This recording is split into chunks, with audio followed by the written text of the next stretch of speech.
Hello दोस्तों, आज हम यह वाली कहानी सुनेंगे। आंधियां गुजर चुकी थीं, पर ठंडी हवा अब भी धीरे धीरे गांव की मिट्टी पर बह रही थी। गांव के चारों ओर हर जगह सन्नाटा था।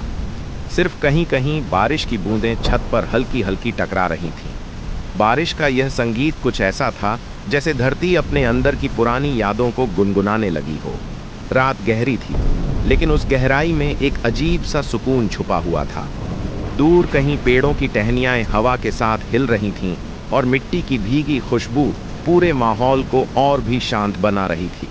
ऐसा लग रहा था जैसे पूरी दुनिया कुछ पल के लिए ठहर गई हो। सिर्फ बारिश की हल्की आवाज़ और ठंडी हवा की सरसराहट बाकी रह गई हो। एक छोटे से गांव में ठंडी रात थी। आसमान में काले बादल छाए हुए थे और धीरे धीरे तेज बारिश शुरू हो गई। पूरा गांव शांत था। सिर्फ बारिश की टपटप की आवाज़ सुनाई दे रही थी। हवा ठंडी थी और मिट्टी की खुशबू चारों तरफ फैल रही थी। गांव के किनारे एक पुराना मिट्टी का घर था। उस घर में एक दादी रहती थी। वह लकड़ी की कुर्सी पर बैठकर बारिश को देख रही थी। उनके चेहरे पर सुकून था, जैसे बारिश उन्हें कुछ पुरानी यादें याद दिला रही हो। उसी घर में उनका पोता अरुण भी आया हुआ था। वह शहर में पढ़ता था, लेकिन उसे गांव की बारिश बहुत पसंद थी। वह आंगन में खड़ा होकर आसमान की तरफ देख रहा था।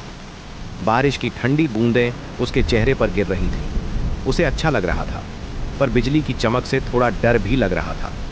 अरुण अंदर आया और दादी के पास बैठ गया। उसने पूछा, दादी, जब इतनी तेज बारिश होती है तो क्या धरती भी डरती है? दादी मुस्कुराई और बोली, नहीं बेटा, धरती डरती नहीं, बारिश उसे ठंडक देती है। जैसे जब हम परेशान होते हैं और कोई हमें प्यार से समझाता है तो दिल को सुकून मिलता है। बाहर बारिश और तेज हो गई। हवा चलने लगी, खिड़की हिलने लगी।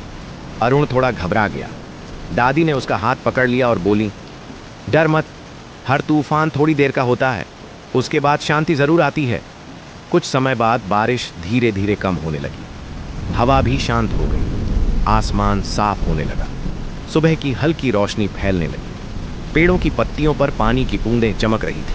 पूरा गांव ताज़ा और साफ लग रहा था। अरुण ने गहरी सांस ली। उसे बहुत शांति महसूस हुई। उसने दादी की ओर देखा। दादी मुस्कुराई और बोली, देखा बेटा, हर अंधेरी रात के बाद एक नई सुबह आती है।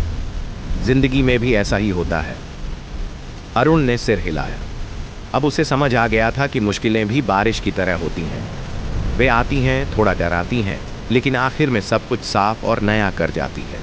उस सुबह गांव में नई शुरुआत जैसा एहसास था और